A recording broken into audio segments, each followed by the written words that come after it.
La glándula pineal segrega la dimetiltriptamina y entonces a la persona se le abre el velo frecuencial que impedía que vieran las dimensiones sutiles y empieza a ver. ¿Qué tip o consejo puede dar a alguien que se siente así con ese vacío para encontrarse a sí mismo? Estoy viendo a mi abuela, estoy viendo a mi padre, ¿no? Estamos tanto aprendiendo de las experiencias del pasado, de la última vida, como recordando todas las vidas anteriores que hemos tenido, como teniendo en cuenta con una visión, que es la visión que cuentan muchos de los que han tenido experiencia cercana a la muerte, una visión de solo un psiquiatra, el psiquiatra más conocido, Ian Stevenson, se pasó la vida estudiando casos de niños, como decías tú, que espontáneamente, sin hipnosis regresiva, sin ninguna técnica, recuerdan vidas anteriores. Porque muchas veces arrastramos una deuda kármica de muchas vidas anteriores. Nadie me quiere porque mis padres me trataron muy mal. Entonces estamos tan perdidos en ese laberinto emocional, sino que estamos terminando un gran ciclo. Un ciclo de 25.920 años. Nosotros venimos aquí con una misión, ¿no? Todos hemos diseñado esa misión antes de venir, pero no la recordamos, ¿no? ¿Cómo es posible encontrar esa misión? Bueno, bienvenidos al podcast de hoy. Hoy tenemos con nosotros a un referente en el mundo espiritual, Vicente Merlo. Es un doctor en filosofía, escritor de más de 20 libros, experto en budismo, hinduismo, meditación, yoga, investigador, profesor. Podríamos estar aquí, Vicente, toda la tarde porque la verdad no sé cómo te ha dado la vida para poder hacer tantas cosas, ¿no? En tan poco tiempo. Bueno, es que son muchas vidas, no una sola. Ya la tiene tu alma, yo creo que, claro, que el conocimiento de otras vidas, ¿no? Están ahí guardadas en la memoria del chakra del corazón. ¿Qué sucede cuando el cuerpo muere? Bueno, esto es fantástico porque aún hay gente que sigue diciendo no lo sabemos porque nadie ha venido a contárnoslo. ¿Cómo que no? Si cada vez nos lo cuenta más gente, ¿no? A mí me gusta decir que hay una precisión matemática y una armonía en el cosmos que hace que cada uno vayamos a la zona vibratoria que nos corresponde según vibra nuestra alma y nuestros cuerpos sutiles. Pero ya antes es curioso que en ocasiones 20 minutos, a veces 2 horas, incluso varios días, la glándula pineal segrega la dimetiltriptamina y entonces a la persona se le abre el velo frecuencial que impedía que vieran las dimensiones sutiles y empieza a ver las otras dimensiones. Por eso hay tanta gente que cuando está lo que se llama experiencias en el lecho de la muerte, y entonces la gente a miles, estoy viendo a mi abuela, estoy viendo a mi padre, ¿no? Ha venido a por mí. Y la gente que no está en la historia dice, ¿pero qué dice esta? ¿A quién está? Está alucinando. Igual que las experiencias cercanas a la muerte. No están alucinando, están viendo las otras dimensiones que normalmente no vemos. O sea, es como si te quitan o sea, como que te dan el don de la mediunidad en ese momento, ¿no? Que te quitan ahí la venda de los ojos y ya empiezas a ver, ¿no? Además, hemos escuchado muchas veces como gente cercana tuve un amigo que decía, fui a la residencia a ver a mi abuela y me decía que había visto a su madre, que había visto a no sé quién, y que decía, ¿qué haces? ¿A quién has visto, no? Y es que es curioso que pasa siempre antes, ¿no? Antes de morir. Es como que vinieran a recogerles o a prepararles. Efectivamente, a saludarlos y decir, venga, que pronto te vienes ya con nosotros, ¿no? Es que claro, la mayoría de la gente sigue tan dentro de un paradigma, llamémosle materialista, cientificista, que se cree que la realidad es solo este mundo físico, que ni se sospecha la amplitud y la variedad de vidas y de seres que hay en todo el cosmos, ¿no? Entonces, claro, es lo que decíamos. El cuerpo físico se queda cuando nos morimos, pero todo lo demás, enteritos, menos el cuerpo físico, es decir, nuestra alma, si se quiere emplear este término, nuestro yo central, nuestro yo esencial, envuelto en su cuerpo mental y en su cuerpo emocional astral, va viajando por aquellas dimensiones. Y hay como diferentes capas, ¿no? Hay diferentes según capas. La conciencia. A mí para presentar de manera un poco sencilla, me gusta la clasificación de lo que podemos llamar un cosmos septenario, con 7 dimensiones, que muchas tradiciones, desde los Vedas hasta el esoterismo contemporáneo, la han utilizado. Entonces, 7 dimensiones y a su vez cada una de esas dimensiones está dividida en 7 subplanos. De manera que donde vamos generalmente, la mayoría, es al siguiente plano. Si estamos en la tercera dimensión, la cuarta dimensión sería el plano astral. Normalmente, la mayoría, digamos que pasamos primero por los subplanos superiores del plano astral. Hay gente que no está tan identificada ya con el mundo emocional y puede pasar directamente al plano mental. Y allí encontramos a los seres queridos, a los familiares que han fallecido, a nuestros guías, a nuestros maestros, y se abre un mundo nuevo. Y por fin llegamos a lo que podemos llamar el plano esencial, el plano del alma, ya más allá de lo que generalmente conocemos de nosotros mismos, que son los pensamientos, el ego, las emociones, y allí se abre otro mundo de experiencias. No es que, como mucha gente cree, incluso los que creen que luego hay algo, que vayamos allí y el alma está descansando como en una cama ahí, esperando a ver cuándo pasan los señores del karma para la próxima vida. No. Estamos tanto aprendiendo de las experiencias del pasado, de la última vida, como recordando todas las vidas anteriores que hemos tenido, como planificando, esto ya en la segunda parte, digamos, planificando lo que va a ser la propia vida, teniendo en cuenta con una visión, que es la visión que cuentan muchos de los que han tenido una experiencia cercana a la muerte, una visión de todas las vidas anteriores, de lo que podemos realizar ahora, de las relaciones kármicas con las que nos vamos a relacionar, y entonces hay una planificación extraordinaria. O sea, una fuente de información, claro, llegas allí, que vienes de aquí, de haberlo olvidado todo, y llegas allí como que te meten en el disco de, aquí tienes toda la información, ¿no? Se abre la pantalla pentadimensional y comprendemos todo lo que aquí no comprendíamos. Y desde ahí, entonces, planea la próxima vida. Planeas la próxima vida en presencia de tus maestros, de tus guías, de lo que podemos llamar tu familia kármica, las personas, las almas con las que hemos estado relacionados generalmente en muchas vidas y que quizás nos tocas continuar, o bien para terminar de armonizar las relaciones que no han funcionado muy bien, o bien para hacer algo juntos como grupo. Y hay incluso muchas evidencias de gente que recuerda otras vidas, ¿no? Han salido muchísimos casos de niños que recuerdan vidas pasadas, ¿no? Hay muchísimas evidencias de eso, ¿no? Claro, este es otro mundo, bueno, es el mismo mundo. Solo un psiquiatra, el psiquiatra más conocido, Jan Stevenson, se pasó la vida estudiando casos de niños, que, como decías tú, que espontáneamente, sin hipnosis regresiva, sin ninguna técnica, recuerdan vidas anteriores. E hizo un seguimiento muy detallado de lo que ellos decían y se han verificado muchísimas cosas.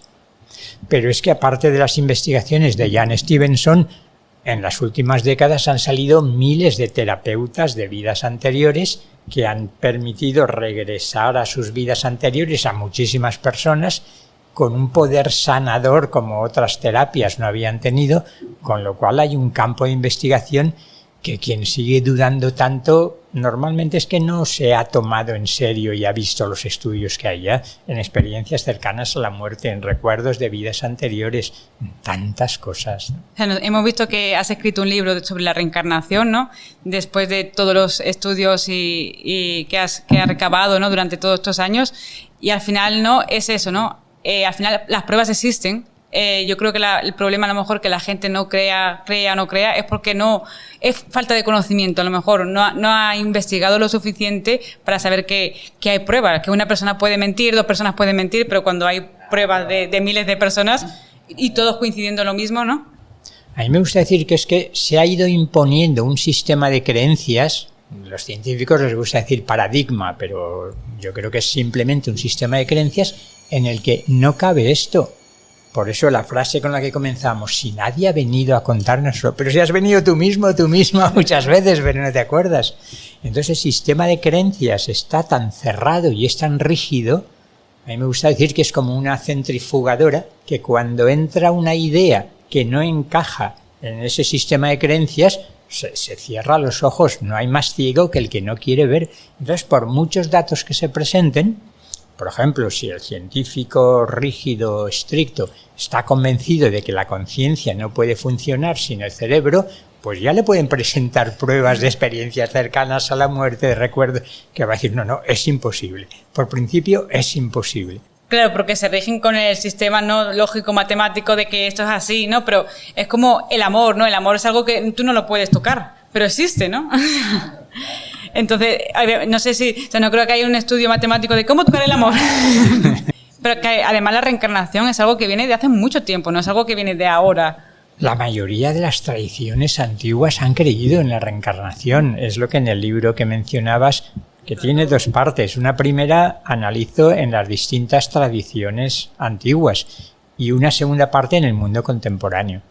Entonces, no solo la gente se cree que solo en la India se creía en la reencarnación, ¿qué va? Sí, es cierto que incluso se escucha, ¿no? O sea, yo cuando era más pequeña yo escuchaba en la India hablan de la reencarnación, solo los de la India se pueden reencarnar, ¿no? Como ya nosotros no nos podemos reencarnar. Ya no digo de tribus de muchos lugares, de Australia, de África, que está comprobado que creían. Es que en las propias raíces de nuestra cultura occidental, en el mundo griego, Platón, por supuesto, y antes de Platón los órficos y los pitagóricos, pero todo el pensamiento de Platón, que ha influido tantísimo en toda la filosofía occidental, no se entiende sin la idea de la reencarnación. De hecho, Platón decía, filosofar es ejercitarse en morir. Y la gente, ostras, ¿pero qué quiere decir esto? Pues que como al morir el alma se separa del cuerpo y está en su propio mundo, que es lo que Platón llamaba el mundo suprasensible o el mundo de las ideas, allí está viendo cara a cara las verdades eternas. Entonces, como filosofar es conocer la verdad, es, aun estando encarnado, vivir ese estado de conciencia, ese conocimiento, esa visión, que es la visión de las verdades. No se entiende Platón sin la reencarnación. Es que al final también el concepto de reencarnación te ayuda a vivir mejor ahora, porque hay mucha gente que yo escucho que no, tengo mucho miedo a morir, tengo mucho miedo a morir. Bueno, tampoco tendrías a lo mejor tanto miedo a morir si supieras que hay algo más, que tienes otra posibilidad de reencarnarte. A ver, a lo mejor no vas a venir con este cuerpo material y no, a lo mejor no eres la misma personalidad, ¿no? Bueno, no sé hasta qué punto realmente cuando vuelves a reencarnar conservas tu personalidad de vidas anteriores. Hasta ahí no, yo no lo sé. Yo creo que hay rasgos, pero que no, que fundamentalmente cambiamos de personalidad, incluso de género, de sexo, para experimentar todas las posibilidades. A mí me gusta la imagen, antes se hablaba del pensamiento simiente, los teósofos y este esoterismo contemporáneo decía que el alma se lleva en un estuche el átomo simiente, el átomo permanente de cada uno de los cuerpos. Entonces, todo lo que yo he hecho con el cuerpo físico queda grabado en la dimensión etérica del físico. El etérico sería parte del físico, pero hay un físico denso y un físico sutil. Y con el cuerpo emocional o astral pasaría lo mismo. Toda la información queda en un USB, podríamos decir hoy, o en un átomo simiente que nos llevamos y al volver se pone en funcionamiento y atrae magnéticamente energía o sustancia que corresponde a la frecuencia vibratoria de ese átomo simiente. Con lo cual, cada vida es la continuación lógica de la anterior. ¿Y es posible que nos afecte algo que hayamos vivido en otra vida o algún sufrimiento o algo en la siguiente? O sea, como una pequeña memoria que se ha quedado en el subconsciente. Claro, sin duda. Ya en el hinduismo se hablaba de los samskaras, que son como huellas psíquicas que traemos de vidas anteriores y entonces nos pueden influir desde predisposiciones. El caso de Mozart es el que se utiliza siempre, pero ¿cómo Mozart a los 4 años estaba tocando el piano tan maravillosamente? O tantos otros, ¿no? Pero también negativamente, en el sentido de dificultades o de obstáculos o de deficiencias que luego la genética de los padres y transgeneracional no hace más que concretar para que se pueda dar como resultado el tipo de persona que va a vivir esa experiencia que necesita. Igual que astrológicamente se busca en el momento del nacimiento para que los astros estén en determinadas posiciones y esta persona venga a ser un guerrero marciano con Marte rigiendo su Aries y cada uno desemboca en el cielo astral que le corresponde. O sea, incluso nosotros elegimos en qué momento llegamos porque queremos ser Tauro, ¿no? Por ejemplo, y queremos llegar en ese momento también. Yo me inclino a creer que hay un acuerdo, no es siempre nuestra voluntad y mucho menos nuestro deseo. Mira qué bien, las Tauro que están regidas por Venus, yo quiero ser Tauro. No creo que funcione así, sino que es una síntesis de mis voluntades y mis deseos, pero también de mi karma. Porque muchas veces arrastramos una deuda kármica de muchas vidas anteriores, la mayoría. Y por tanto, con esa visión de conjunto de nuestras vidas anteriores, del karma acumulado, del karma que vamos a ser capaces de saldar en esta vida, entonces uno dice, bueno, sí, a ti te gustaría ser Tauro, pero la verdad es que más vale que seas Capricornio, a ver si te responsabilizas un poco más con el Saturno ¿no? Pero si, por ejemplo, cuando venimos, antes de venir, planeamos nuestra vida, ¿no? Cuando llegamos aquí, luego resulta que generamos un karma, ¿no? Pero también teníamos, o sea, es decir, ese karma no es algo que estaba planeado, ¿no? Es algo que hemos generado por nuestro libre albedrío. Claro, yo creo que aquí la dificultad viene de que en el plano del alma las cosas se ven con mayor claridad en cuanto a sus posibilidades, pero al unirnos, es que no hay que olvidar que estamos manejando una imagen del ser humano, una antropología, le gusta decir a los filósofos, en la que seríamos la unión de un alma espiritual con un cuerpo animal que es producto de la evolución de las especies, que tiene sus propios instintos, sus propias inercias, y entonces muchas veces hemos ido creando un ego, aparte como un constructo, una idea de que soy yo, y eso no lo ve tan claro la persona que se identifica con su ego y su cuerpo, no ve tan claro lo que el alma ve con toda claridad. Sí, me propongo realizar aquel plan. Vale, pero van a surgir dificultades y a lo mejor tus emociones te llevan al huerto muchas veces. Claro, te he dejado llevar por el ego, ¿no? Porque es cierto que quizás las personas que tienen más ego están más desconectadas, por así decirlo, o sea, más desconectadas del mundo espiritual, de su esencia. Depende de cómo sea el ego. Para mí no es tener ego o no tener ego, sino qué tipo de ego. Porque psicológicamente, desde mi punto de vista, hasta una etapa muy avanzada del sendero, el ego es muy útil. El problema es que puede ser un ego muy bruto, muy burdo, muy egocentrado, muy limitado y con mucho poder, con mucha vitalidad, y entonces nos lleva al huerto y hace lo que él quiere. Pero las distintas vidas son también para trabajar el ego y que cada vez el ego vaya siendo un instrumento y no el dueño, tirano, al servicio del propósito del alma.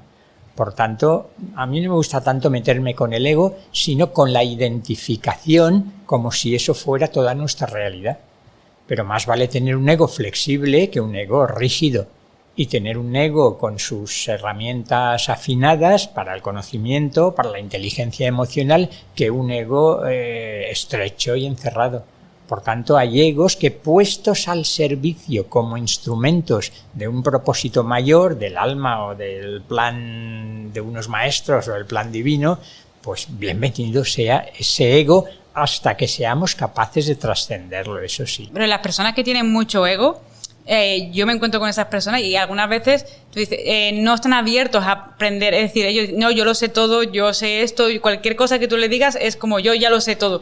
Y no abren como el campo de visión, incluso me doy cuenta de que les cuesta estar en silencio, muchísimo. No sé si tiene alguna relación, yo por lo que me encuentro, ¿no? Sí, el ego no soporta el silencio, porque solo vive en lo conocido y en los pensamientos y las emociones.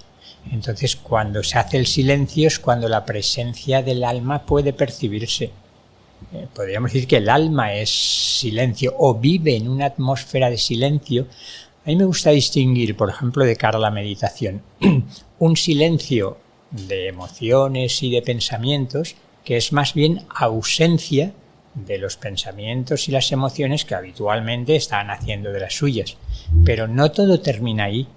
No solo es, ya tengo la mente en blanco, como se suele decir, expresión que no me gusta, y ya tengo el corazón más o menos en paz, sino que justamente cuando el corazón está en una cierta paz y la mente en una cierta calma, viene un silencio positivo, como una presencia ontológica, que es la presencia del alma o de los planos espirituales que empezamos a percibirlos justamente cuando no estamos encerrados en la cáscara, en la coraza del ego, ¿no? Que vivimos, yo creo que ahora mismo en un mundo muy desconectado, no invertimos tiempo en estar tranquilos, en no pensar.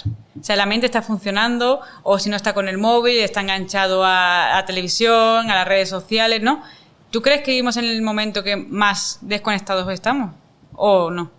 Yo no sé si es el momento en que más desconectados estamos, porque creo que hay mucho riesgo de perderse con tanta información, además de información y desinformación. No sé, no compararía con otras épocas, pero sí que insistiría que esta es uno de los mensajes fundamentales a dar, hoy en día por lo menos. Es decir, aprender a estar en silencio, pero no solo como una especie de relajación. Mira, estoy tan nervioso y tan estresado que voy a relajarme 20 minutos.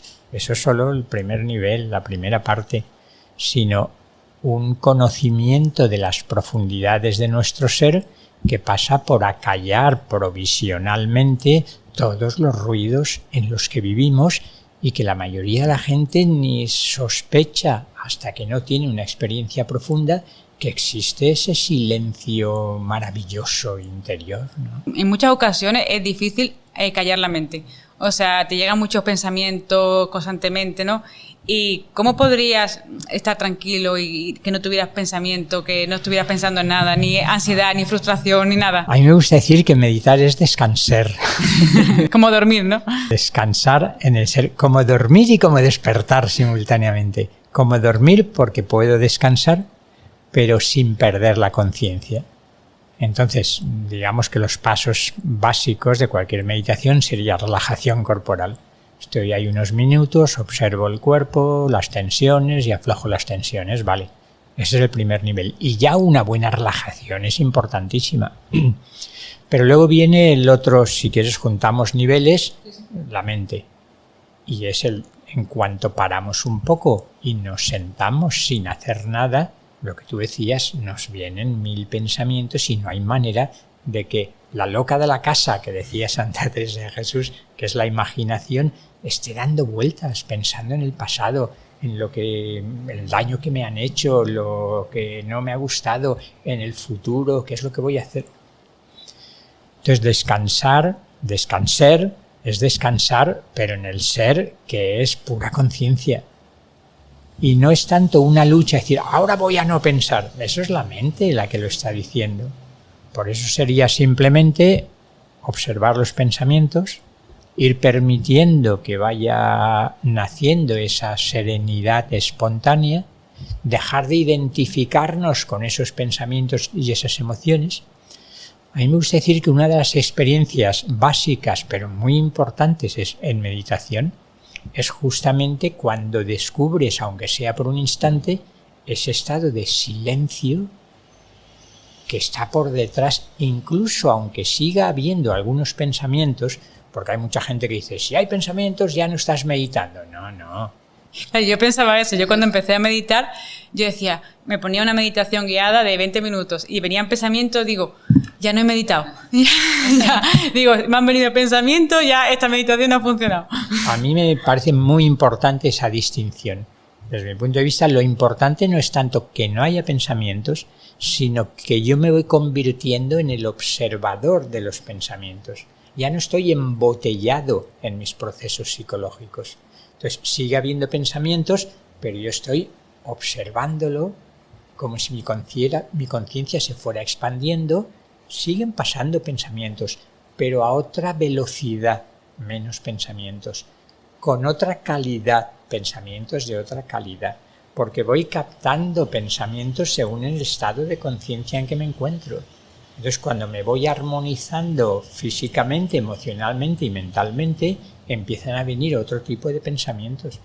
Por eso, las mejores soluciones ante un problema, ante un dilema, ante una crisis, no es cuando estoy ahí enloquecido, identificado con mi pensamiento, es cuando estoy en silencio y entonces o bien formulo la pregunta o sin formularla desciende desde lo alto, digamos, metafóricamente, y veo con mayor claridad lo que he de hacer. O sea, es cierto que muchas veces estás pensando en un problema, vas ahí pensando y no encuentras solución. Y te tomas una ducha y llega la solución, ¿no? Supongo que entras en ese estado de relajación. Claro, es que fíjate que la ducha es fantástica porque no solo nos limpia a nivel físico, sino que nos limpia a nivel etérico y a nivel energético. Si encima le ponemos un poco de sal, más todavía, ¿no? Pero la ducha, todo el mundo dice, uy, qué bien me encuentro ahora después de ducharme, ¿no? Porque claro, hay una limpieza y un cambio en la frecuencia vibratoria de todo nuestro campo áurico, como podríamos llamarlo, ¿no? Y hay diferentes tipos de meditación, a guiada y en silencio completo, ¿no? Claro. Sí, no, yo eso es para preguntar, porque cuando nos iniciamos, tentamos hacer só con la música y no nos concentrábamos, no podíamos, entonces cambiamos para la guiada, pero hace 3 años que no podemos cambiar de vuelta para la música. Ya nos hemos acostumbrado a la guiada y ya no podemos... No sé si eso es bueno o es malo. Yo soy partidario de que uno vaya investigando, que escuche a todas las escuelas y los maestros que quiera, pero que vaya experimentando, investigando y que vea los efectos de una meditación dirigida o de una meditación que no dirige nadie, pero en la que la visualización tiene mucha importancia. Hay algunas meditaciones, en el budismo, en el hinduismo, en el que prácticamente todo el tiempo se está visualizando mantras, yantras, luces de colores, lo que uno quiera. O bien una meditación más centrada en el silencio, que sería como lo habíamos enfocado antes. Es decir, ni voy a escuchar nada de fuera, que sigue siendo un estímulo externo, ni voy a tratar de dirigir yo nada, que sigue siendo poner en movimiento la mente y las emociones, sino que voy a descubrir qué soy, qué hay en mi interior cuando cesa todo eso. Por eso a mí me gusta distinguir entre meditación esencial y meditación integral. Entonces, la meditación esencial no hay que hacer nada. Solo estar en silencio, ¿no? Estar en silencio 15 minutos, 20 minutos, si alguien quiere 30 minutos, pero para los que no tienen mucha práctica, que piensen en 15 o 20 minutos, sin técnica siquiera. O si alguien dice, pues me pierdo una pequeña técnica, observar la respiración, que es algo en lo que todas las tradiciones han insistido. No hace falta hacer un ritmo respiratorio, un pranayama como en yoga determinado, sino simplemente observo el movimiento del abdomen cuando inspiro y cuando expiro. Y entonces, ¿qué sucede? Que inmediatamente mi mente se va a sus historias. Darse cuenta, el testigo que está ahí observando, mira y dice, ostras, ya me estoy yendo a otras historias. Vuelvo a la respiración y así con una paciencia infinita, 15 o 20 minutos observando la respiración o centrándome en el corazón.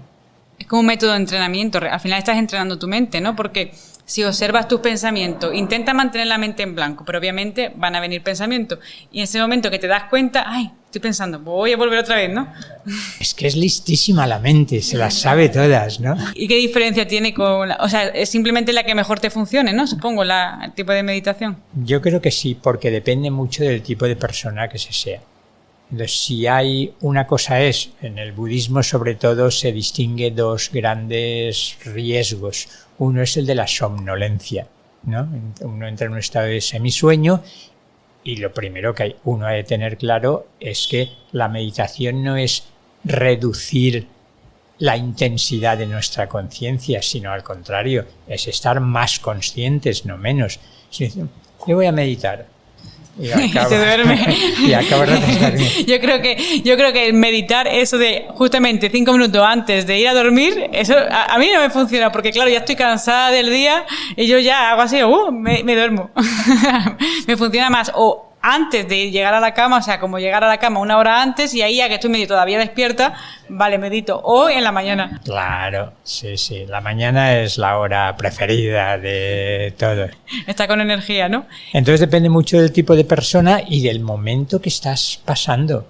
Si un riesgo es la somnolencia, el otro es la hiperactividad mental. Para los hiperactivos mentalmente, la técnica de observar la respiración es muy práctica. porque como que estás concentrado en algo, ¿no?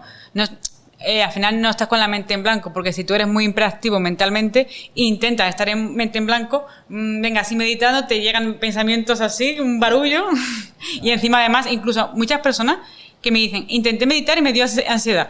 Claro, claro. Sale la ansiedad que uno lleva dentro y que normalmente cubre, tapa de muchas maneras. Técnicas hay muchas. Pensaba, por ejemplo, en un mantra. Sabéis, también en el hinduismo y budismo el mantra es muy, muy utilizado. El mantra que no es cualquier palabra. El mantra es un sonido sagrado, podríamos decir, que tiene una frecuencia vibratoria y una capacidad de armonizarnos. Entonces, ya que la mente quiere decir algo y pensar, pues que piense en un mantra y lo repita. ¿Y cómo sería un mantra? O sea, el más sencillo, el Mahamantra, es simplemente Om. Uno puede repetir Om. Claro, está concentrado en decir eso. Claro. O Om Namah Shivaya, o Om Brahman, o en el budismo, son normalmente más largos en el budismo, ¿no? Tayatao mune mune mahamunaye soham. Los budistas invocan muchas veces a algún Buda, o a Siddhartha Gautama, o algún Buda celeste, de esos que tienen tantos, ¿no? Y cuéntanos sobre el budismo. ¿Cómo fue tu experiencia? Porque estuviste 2 años en la India, ¿no? ¿Cómo fue que te fuiste a la India 2 años? Sí.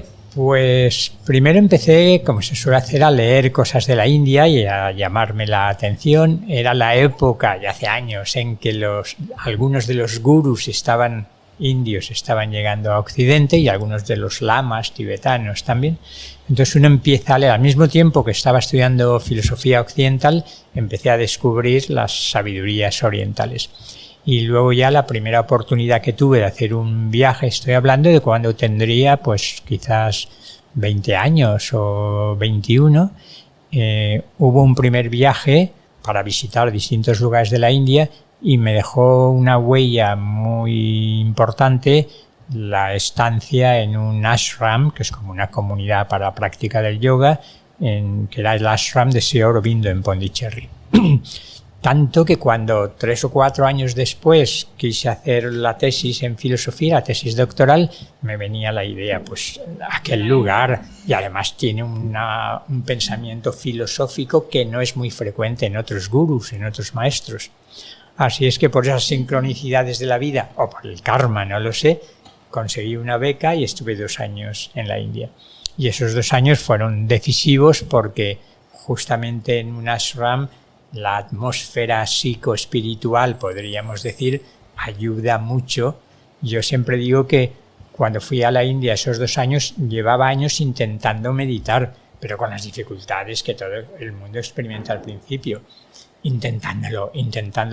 Y sin embargo fue llegar al ashram de Pondicherry y de repente dice, ostras, sin hacer nada, resulta que entra uno en el estado que estaba buscando, como si la paz y la lucidez silenciosa estuviera en la atmósfera. Y entonces yo no he hecho nada, no he intentado ni concentrarme. Pero no era meditando ni siquiera, no era eso. Bueno, es que el meditar sucedía espontáneamente. Me viene la imagen, es donde más gente meditaba allí, de los discípulos de estos maestros, que eran Sri Aurobindo y Mirralfasa. Entonces sus cuerpos están en lo que llaman el samadhi, que es una tumba llena siempre de flores y de inciensos. Entonces te ibas acercando allí y ibas entrando en un océano de paz, de lucidez y de expansión de conciencia que decías, ostras, esto es el estado de meditación, pero no, ni estoy haciendo nada ni puedo hacer nada. Es como la ducha que te cae o el sol, que de repente vas a un sitio donde hay sol y percibes que te está dando el sol. Pues el sol espiritual que está hecho o emite paz, silencio y gozo, de repente ves que te llueve sin que hagas tú nada. Y tú ahí sentías un estado de paz, de armonía, ahí no había ni problema, ni ego, ¿no? Supongo, fantástico, ¿no? Tanto que estuve a punto, porque yo fui con una beca para hacer la tesis. Y llegó un momento en que dije, ¿para qué voy a hacer la tesis si estoy aquí en el paraíso, en la gloria, ¿no? No quiero ni leer tanto, ni escribir tanto. Pero luego conseguí conciliarlo. Justamente esta persona, este gurú, Sri Aurobindo, habló de un yoga integral y entonces espontáneamente tendí a integrar el silencio supramental y el pensamiento. Ya que había ido con el propósito de investigar para realizar la tesis sobre su pensamiento, pues creo que se consiguió armonizar bastante bien la experiencia de silencio con el tranquilamente, porque tenía todo el tiempo del mundo cada día, ir leyendo, ir escribiendo, pero ya sin que eso fuera lo único, lo más importante, ¿no? ¿Y el yoga y la meditación están totalmente relacionados o son completamente diferentes? Sí, lo que pasa es que hay muchos tipos de yoga. Y aquí en Occidente el Hatha Yoga, que es el yoga físico de las posturas, ha llegado a ser tan conocido y los otros tampoco, que parece que yoga sea hacer posturas. Claro, o sea, es lo que conocemos yoga, aquí, ¿no?, en Occidente, ¿no? Yo creo que el yoga vemos esas posturas, ¿no? Una postura rara, ¿no? Además, a ser posible, ¿no? Pero eso es, digamos, una parte del yoga. Es el yoga para el cuerpo físico y también para el vital, porque la respiración, el pranayama es importantísimo en el yoga. Pero luego hay todo un yoga centrado en las emociones, que es el bhakti yoga. Y ahí los cantos tienen mucha importancia, los mantras tienen mucha importancia.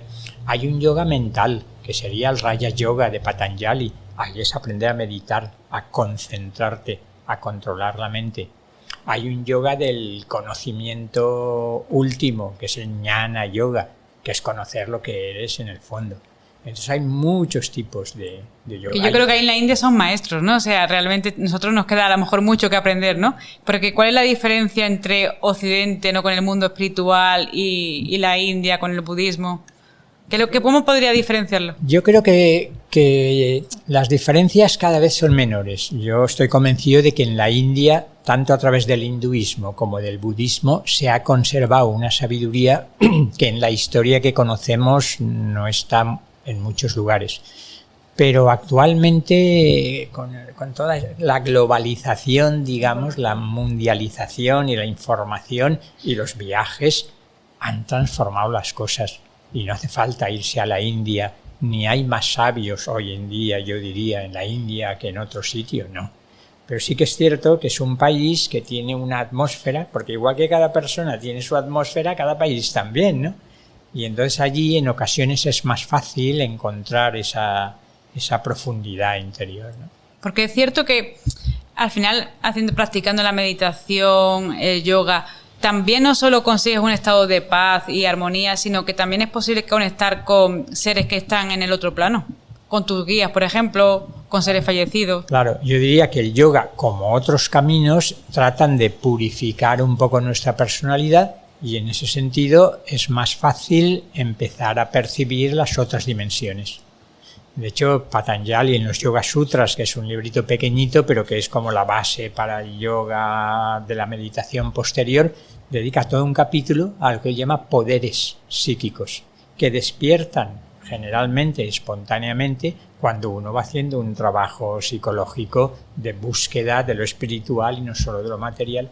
Y entonces, justamente, uno de los poderes que describe es, a través de una determinada meditación, uno entrar en contacto con los maestros de las otras dimensiones. Porque claro, yo creo que yo me veo como que estamos tan con tanto ruido mental de problemas, ego, creencias, que cuando entras en un estado de meditación y lo practicas, es como si te estuvieras limpiando de todo eso, ¿no? Y como que limpias el canal, ¿no? Y te llega toda la información, ¿no? Porque yo, por ejemplo, yo antes no tenía ninguna sensación espiritual o nada, ¿no?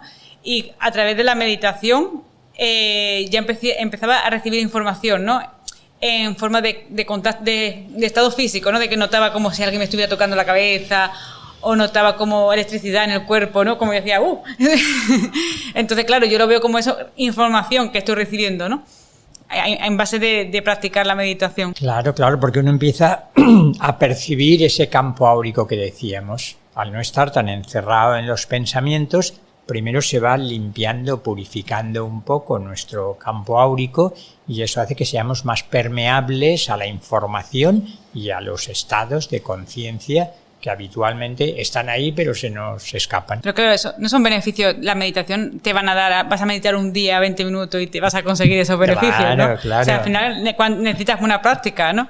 Claro, no es cuestión de un fin de semana. Mira, me voy a un retiro de fin de semana y vengo iluminado ya. A lo mejor algunos, ¿no?, tienen un toque especial porque hay una predisposición. De hecho, este autor que decía, Aurobindo, no sabía nada ni se había interesado en la religión ni en la espiritualidad. Su padre lo mandó a Inglaterra para que se olvidase de la religiosidad india.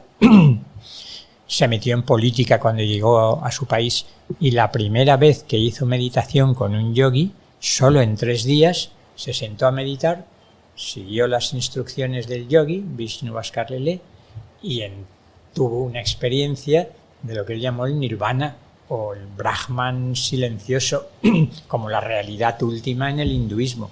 Entonces vale que algunas personas vengan muy preparadas y baste un empujoncito para que tengan una gran experiencia, pero lo habitual, conocemos todos a la mayoría de gente que está años de búsqueda, a veces con pequeños logros, otras veces con aparentes retrocesos, o sea que no es un fin de semana y cuanto más caro, mejor para despertar. Pero todo el mundo realmente puede meditar, ¿no? O sea, no es que haya personas, no, esas personas no son buenas la meditación para ellos, la meditación es buena para todo el mundo, ¿no? Bueno, depende del tipo de meditación y algunos casos yo diría gente con una estructura egoica muy vulnerable, quizás no es el momento de practicar. Gente que esté en una fase en la que su mente está un poco delicada, por no hablar de trastornos mentales, quizás en algunos momentos lo ideal no sea la meditación.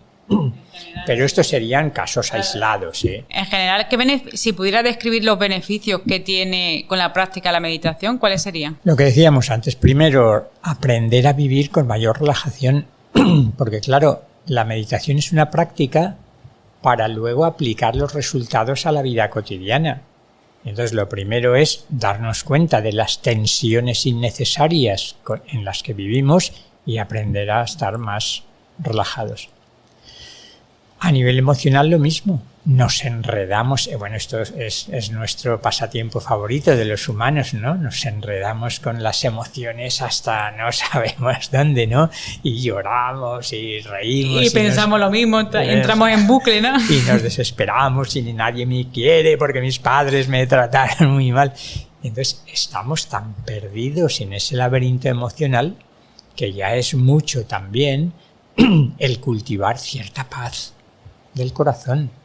Como que sueltas eso. Claro, igual que sueltas las tensiones físicas, sueltas los enredos emocionales, observándolo.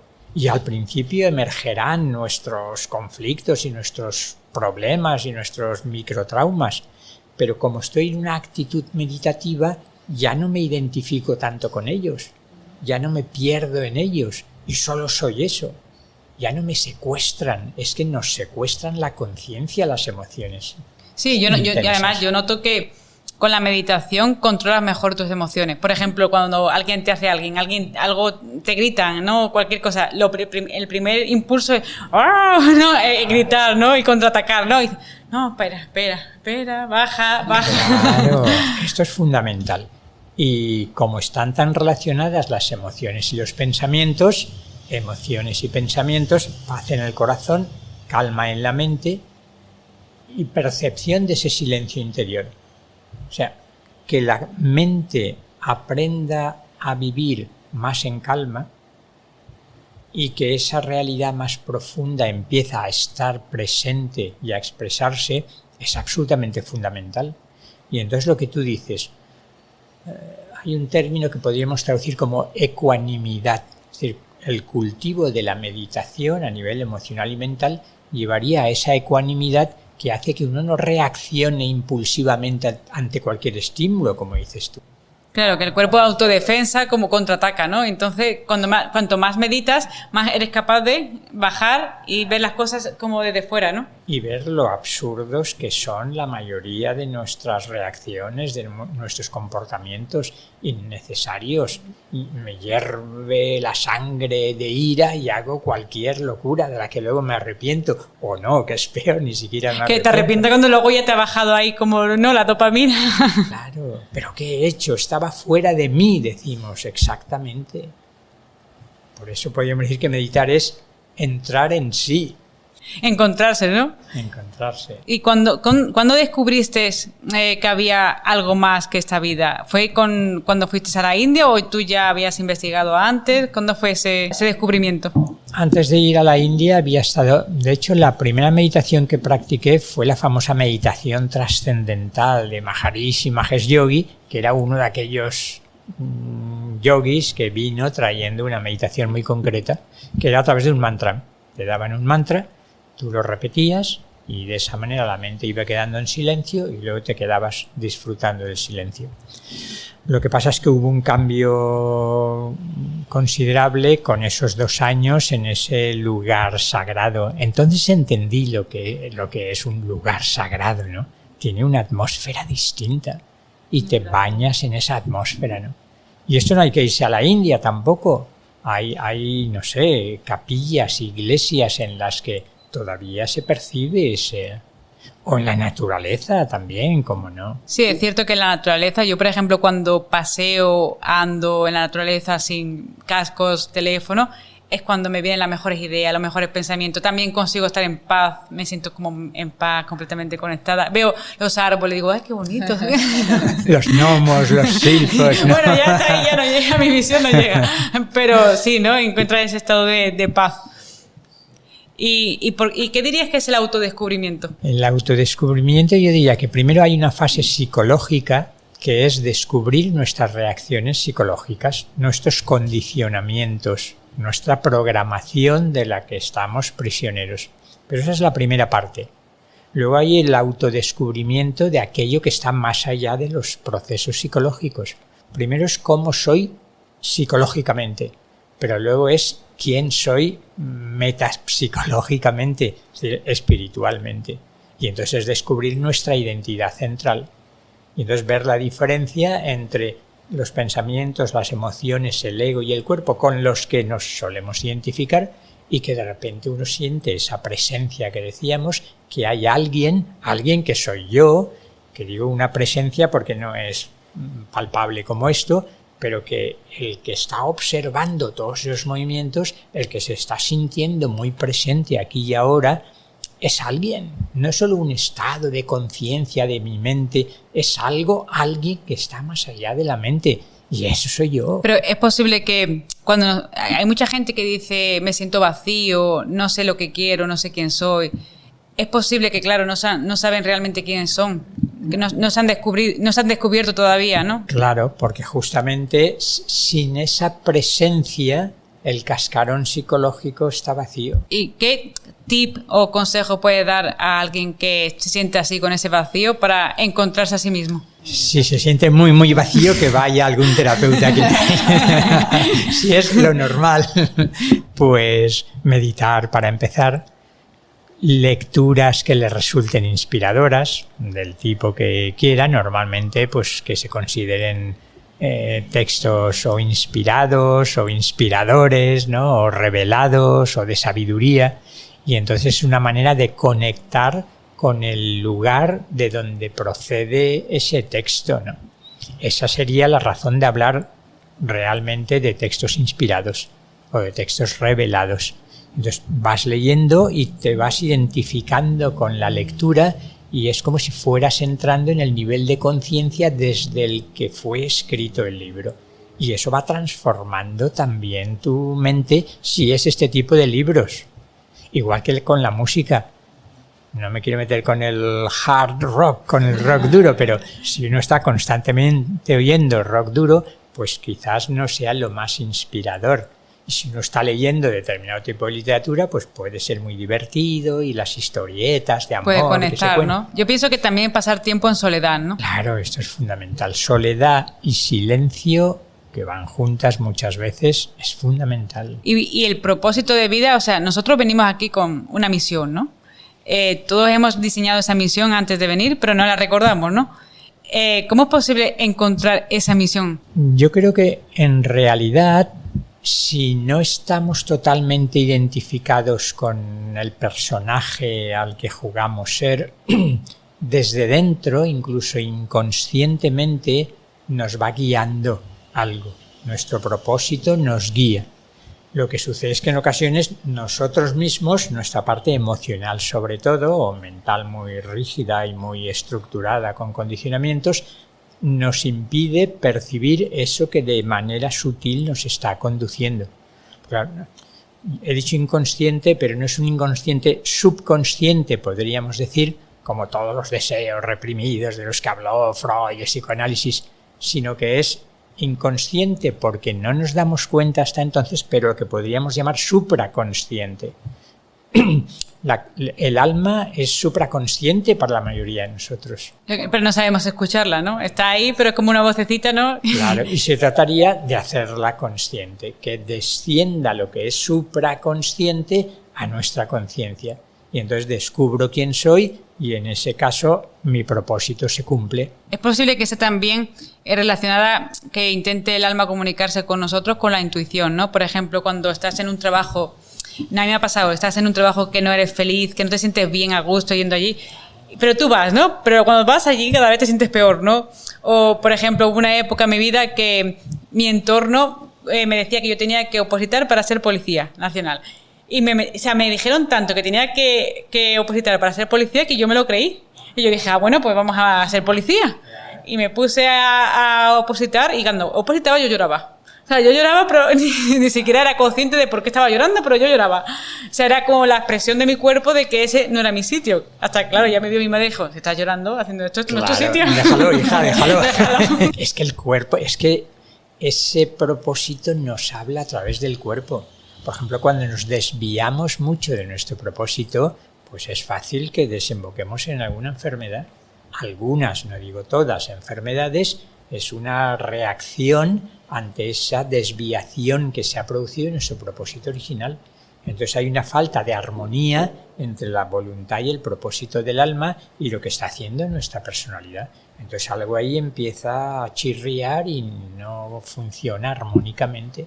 Incluso he escuchado en alguna ocasión que el alma pactó de que si se desvía de su propósito, bueno, que a lo mejor su vida acabe antes, ¿no? O cualquier cosa, ¿no?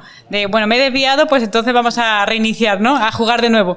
Claro, claro. Ve que se está perdiendo tanto el tiempo de la encarnación, que uno se ha descarriado tanto, que dice, bueno, chico, lo siento, habíamos pactado en principio, porque la libertad sigue vigente desde mi punto de vista, que vivíamos hasta los 84, pero ahora a los 45 te me has ido por unos lugares tan oscuros y horribles que te dejo, desencarno y me voy, ¿no? Y allí ya trataré de arreglar un poco, de entender qué ha sucedido y de venir otra vez a hacerlo mejor. Sobre la encarnación, ¿cuánto tiempo dura ese proceso? ¿Cuánto tiempo hasta que tú puedes reencarnar otra vez? Yo creo que es muy, muy variable. Que no hay una fórmula universal, sino que hay quien encarna casi rápidamente. Por ejemplo, algunos los que están muy aferrados a esta vida, otros que pueden estar muchísimo tiempo allá en los planos sutiles, en reinos de luz, aprendiendo cosas, y que yo no creo que haya una norma única, ¿no? Una regla universal que diga, se reencarna a los 7 años de haber sido. No es como una cosa, porque yo lo pensaba antes de, quizá tú vas al otro plano y te pones como una cola, una lista de espera, ¿no? bueno, voy a aprender un poco más antes de venir, planear un poco más, ¿sabes? Yo pensaba así, o esperar todo a su entorno desencarnar para poder encarnar juntos. Yo pensaba así también. Claro. Pero, hombre, es posible, ¿no? Porque supongo que si tienes que reencarnar con tu grupo de almas, si reencarnas tú primero, ya no estás encarnando en ese grupo, ¿no? ¿Dónde están los otros que habían dicho que venían conmigo, no? Realmente, cuando el alma, cuando el cuerpo desencarna, tiene un trabajo que hacer, ¿no? O sea, supongo que allí, yo le pregunto, porque ella ve a su guía algunas veces y yo le dije, ¿hay libros allí?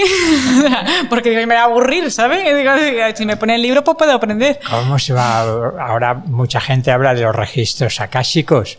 Pues el que quiera investigar tiene salas de sabiduría con clases de grandes maestros y la posibilidad de leer los registros akáshicos, y ahí ya la posibilidad de investigación es inacabable.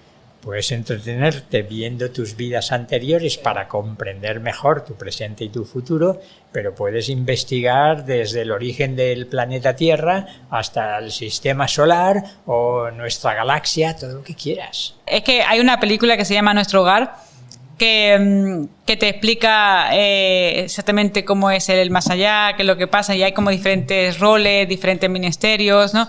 Están como los médicos incluso, ¿no?, que te ayudan a esas almas a entender de que ya están en otro plano, ¿no? Y, o sea, ¿qué sabes de esa información? ¿Es cierta, no? Sí, en el libro de Eres Inmortal recojo a dos autores que son muy conocidos internacionalmente, que están especializados en regresar a las personas que van a su clínica o a su gabinete, pero no a una vida anterior, sino al periodo entre vidas. Y tenemos ya miles de testimonios. Los dos autores, hay muchos más, pero que a mí me gustan especialmente. Una es Dolores Cannon y otro es Michael Newton. Entonces, ellos nos han contado lo que cientos y cientos de sus pacientes les dicen. A mí sí que se me quedaron grabadas varias cosas. Una, los templos de sanación, que aparece también en Nuestro Hogar, que decías, ¿no? Y la gente dice, porque claro, son especie de hospitales celestiales en los planos sutiles. Si ya no tengo cuerpo, ¿para qué? No tienes cuerpo, pero tu cuerpo emocional y tu cuerpo mental puede conservar las heridas. Hay heridas emocionales, como todos sabemos, y mentales también. Entonces la gente describe cómo a través de sonidos, a través de colores, están experimentando y recordando ahora una sanación extraordinaria, una armonización de su campo áurico extraordinaria. Incluso sí, he escuchado casos de que personas que han fallecido pues un cáncer o alguna enfermedad como que necesitan ir más al hospital, ¿no?, para que le curen el cuerpo, ¿no?, como físico que tenían aquí, o el alma. Claro, porque además justamente el cáncer, que cada vez más se reconoce que tiene un componente emocional importante, pues el conflicto emocional no se resuelve por dejar el cuerpo, y de ahí la importancia de templos de sanación donde se pueda ir sanando también emocionalmente, ¿no? Porque es muy posible que enfermemos simplemente con nuestros pensamientos, que al final nuestras células con un estrés, una ansiedad o un pensamiento negativo, eso crea una enfermedad en nuestro cuerpo. Sin ninguna duda. La unión de pensamientos y emociones que van siempre juntos. Pero algunos de los expertos en esto dirían que un 80-85% de las enfermedades, su origen, su causa fundamental es emocional y mental. Es que quizás a lo mejor vivimos en un momento que tenemos tantos problemas emocionales y surgen enfermedades constantemente, ¿no? Es posible que esté relacionado. Y por eso, ¿no?, surgen tantas terapias también, como hay tanta gente necesitada de sanación, hay terapias de todo tipo, ¿no? Desde las conocidas psicoterapias hasta las vibracionales o las energéticas o las esotéricas, que cumplen su función, claro. Pero eso no lo tenía planeado nuestra alma, ¿no? Porque al final, imagínate, vienes aquí y dices, bueno, yo me moriré con 70 años, ¿no? Pero claro, a lo mejor antes de 70 años has maltratado un poco tu cuerpo físico. Claro. Con alcohol, con malos hábitos. Es posible que al final no se llegue a esa época, ¿no? Claro. Esa sería una modalidad de esas desviaciones que decíamos, ¿no? Y tenía fecha para los 70, pero estoy destrozando. El producto caducó antes, ¿no? Claro. por malas prácticas, sí. ¿Y qué nos podrías contar sobre las ECM? ¿Por qué está ahora tanto en auge? Es decir, ¿es posible que las experiencias ya estuvieran pactadas y ahora mucha gente está viviendo esas experiencias, o ya esas experiencias vienen de hace muchos años? ECMs, experiencias cercanas a la muerte, se han contado en todas las tradiciones siempre. No tantas como ahora. Volvemos a Platón. Platón cuenta una ECM del armenio en el campo de batalla. Se supone que muere, pero luego resulta que no ha muerto, y cuenta una ECM tal cual. en el mundo, en el Tíbet, el libro tibetano de los muertos no habla de ECM, pero es toda la atmósfera de lo que ocurre en una experiencia cercana a la muerte. A mí me gusta ponerlo en el contexto actual. Yo estoy convencido, como tanta gente, de que estamos en un cambio muy importante porque termina un ciclo y está comenzando otro ciclo. Además, me gusta decir, no solo un ciclo de 2160 años, que matemáticamente es lo que dura un signo del zodiacal, astrológico, y realmente estaríamos terminando la era de Piscis y pasando a la era de Acuario, sino que estamos terminando un gran ciclo, un ciclo de 25.920 años, que a veces, como Crayon, dicen 26.000 pero matemáticamente 25.920 años es lo que dura la vuelta de todo nuestro sistema solar al sol central de la galaxia o al centro de la galaxia. Entonces, claro, durante todo un ciclo hay un propósito kármico y unas colectivo e individual. Los individuales se enmarcan en lo colectivo. Y entonces ahora está terminando el curso, ya no de 2.000 años, sino de 26.000. Entonces, por analogía, no todos a lo mejor quieren ir a la universidad, que están muy bien estudiando ahí el bachillerato o la ESO, o simplemente no han hecho los deberes, por hablar con esta analogía, ¿no? Entonces, claro, al terminar un ciclo hay como una mayor precipitación del karma acumulado durante todo ese tiempo para ver si conseguimos saldarlo y pasar de curso. Y por eso el que se precipite el karma en muchas personas y se vivan momentos muy duros como enfermedades, el Alzheimer, el cáncer, que a veces produce una transmutación personal que ni nos imaginamos. Y lo que parece una catástrofe por el cáncer, por el Alzheimer, por el ELA, por lo que sea, resulta que el aprendizaje del alma es enorme ahí. Pues bien, en relación con este cambio de era, que a mí me gusta llamar con Rodrigo Bazán era del alma y era de la luz, porque vendríamos de una noche galáctica, de un periodo de oscuridad, y entraríamos en una nueva época de luz, y era del alma porque hasta ahora hemos estado identificados con el cuerpo y lo psicológico, y sería el momento en que empezamos a descubrir que somos sobre todo almas, inmortales, eternas, espirituales. Y las ECM, con la abundancia que en los últimos 50 años están teniendo, desde que Raymond Moody en 1975 publica Vida después de la vida, para mí sería una de esas muestras colectivas de que el alma está pasando a primer plano y siendo reconocida cada vez por más personas, ¿no? Es posible que quizás esas personas que tienen esa experiencia ya venían con ello planeado de voy a tener esta experiencia para saber que hay algo más y para elevar como mi conciencia, ¿no? De que no somos solo un cuerpo físico, ¿no? Yo creo que en muchos modo casos colectivo, sí, ¿no? Sí, claro. O sea, ¿y qué pasa? Porque, claro, supongo que quizás el objetivo es que elevemos la conciencia y que sepamos que somos alma, pero también habrá gente que no pase de curso, ¿no? Claro, claro. Sí, pero no pasa nada, que decir, toda la vida, ¿no?, ha repetido la gente y ahí entramos en todo el montaje actual de la ascensión, ¿no?, de todo el planeta o de algunas almas, pero no pasa nada, hay sitio para todos. Quienes se empeñan en seguir jugando en el jardín de recreo de las guerras y del sufrimiento, pues seguirá ahí, porque ha sido donde ha estado centrado. Y quien se haya dado cuenta de que es posible otro tipo de vida, pues ascenderá a una octava superior y podrá tener una vida de otro tipo, ¿no? En ese nuevo ciclo. Nuestra madre Gaia nos está empujando y ayudando para ver si subimos con ella de peldaño. Porque venimos, o sea, ¿de dónde venimos? ¿Del universo? ¿De un dios? ¿De qué es lo que somos? A mí me gusta decir que somos fractales del absoluto, o de Dios, ¿no? Siempre se ha utilizado una terminología fractal, no, porque es reciente, o holograma, somos un holograma de lo divino, ¿no? Pero sí que se ha hablado de una chispa divina, porque hay quien, sobre todo en la tradición judeocristiana y islámica también, a Dios se lo ha pensado siempre como fuera de nosotros y fuera del mundo, ¿no? Y hasta nos lo han dibujado ahí con la barba y demás, y un juez castigador. En la visión que yo defendería ahora, todos somos fragmentos, fractales, partes de esa realidad divina que nuestra mente no puede pensar ni comprender.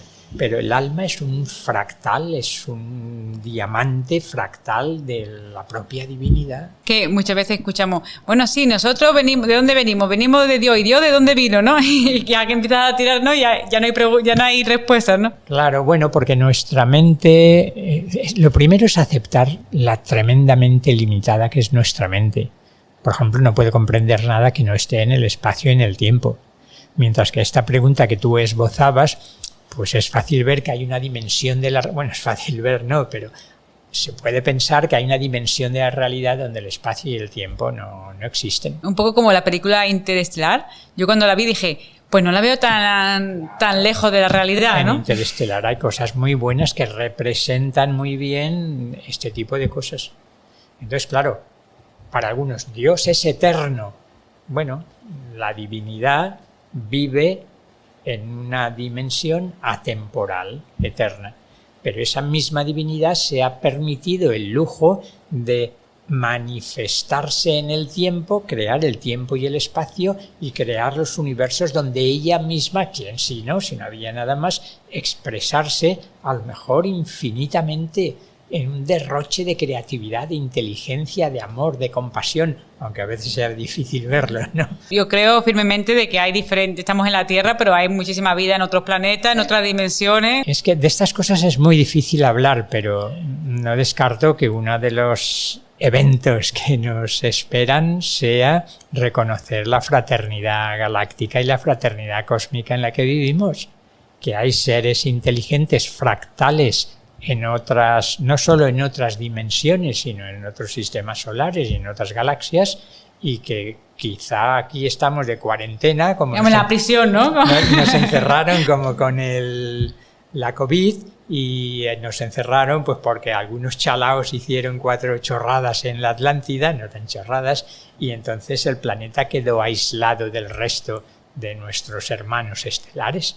Pero no me extrañaría, aunque me parece secundario, no es el tema que más me preocupa, pero estoy abierto a la posibilidad, que me parece muy probable, obviamente, de la existencia de vida inteligente fuera de nuestro planeta, de nuestro sistema solar y de nuestra galaxia.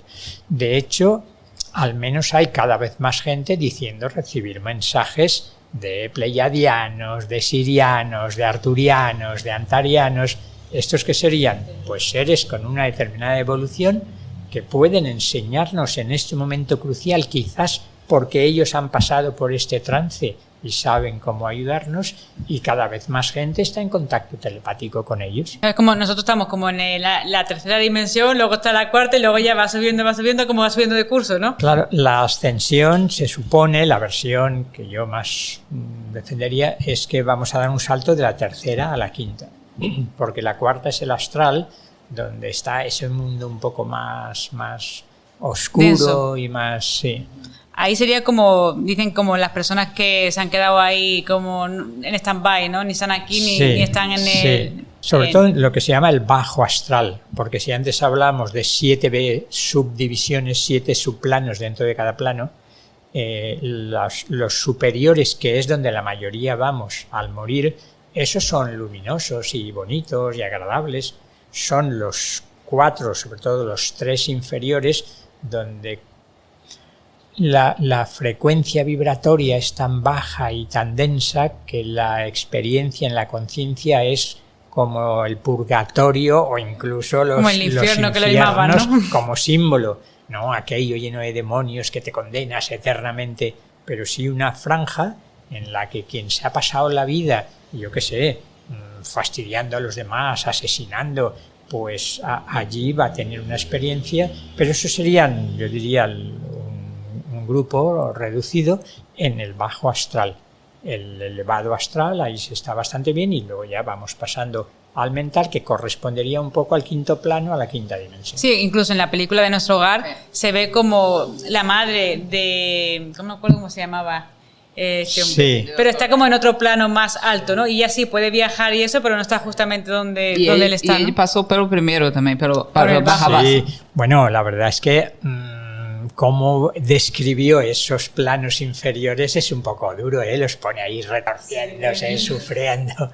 Pero bueno, algo de eso puede haber. Sí, luego incluso como que se ve como que ellos vienen a este plano terrenal, intentan como... le hablan a las personas que están vivas, ¿no? Para influenciarlas, ¿no? De esto, no sé qué, no sé cuánto, ¿no? Fíjate qué ejemplo más bueno en la película de Nosogar, ¿no? Nosolar, de los mensajeros que nacen con un propósito y se desvían, lo que hablábamos antes. ¿Recordáis? Aquel que está siempre queriendo fastidiar a la gente. Corresponde con lo que decíamos antes de que tiene el propósito de ser un mensajero, de encarnar como un medium y traer mensajes, y sin embargo se convierte en... Sí, se desvió por el camino, ¿no? Pero qué bonito que al final vuelve a nuestro hogar y los reciben, ¿no? Como...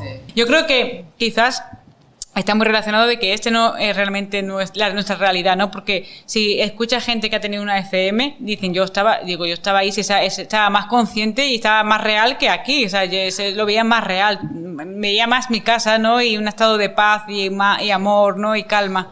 Que aquí, ¿no? Incluso muchas personas ni siquiera querían volver, ¿no? La inmensa mayoría, si les dan a elegir, prefieren no volver, a no ser porque les pasan imágenes de cómo va a sufrir su hijo, su pareja, su familia. Venga, va, pues baja. Todas las personas que pasan por un SM encuentran la luz. Pero las personas que desencarnan, que mueren, el cuerpo, no encuentran tan fácil así esa luz, ¿no? No todas las personas encuentran. Claro que las personas que tienen ECM siempre van a la luz, pero hay algunas personas que mueren y de repente se van al bajo astral, ¿no? Sí, bueno, hay un porcentaje, como sabéis que han hecho estadísticas, estudios científicos longitudinales con muchas personas que han tenido una ECM. En algunos estudios es solo un 0,5 y en otros un 5% que su ECM no es tan bonita como la de la inmensa mayoría. Pero un 95-97% se transforma por la maravilla que supone la ECM. Pero no hay que olvidar que un cierto número, aunque sea muy reducido, no se lo pasa tan bien. Por lo menos es reducido, ¿no? Bueno, Vicente, vamos a ir acabando ya. Muchísimas gracias por tu tiempo. Sabemos que estás súper ocupado y estamos súper agradecidos de que hayas compartido con nosotros un poquito de tu conocimiento, porque tu conocimiento es para estar hablando contigo años, ¿no? Y estamos súper agradecidas. Muchas gracias por estar aquí. Ha sido un verdadero placer. Gracias a las dos. Y si gustaría de decir algo, cómo te encontramos.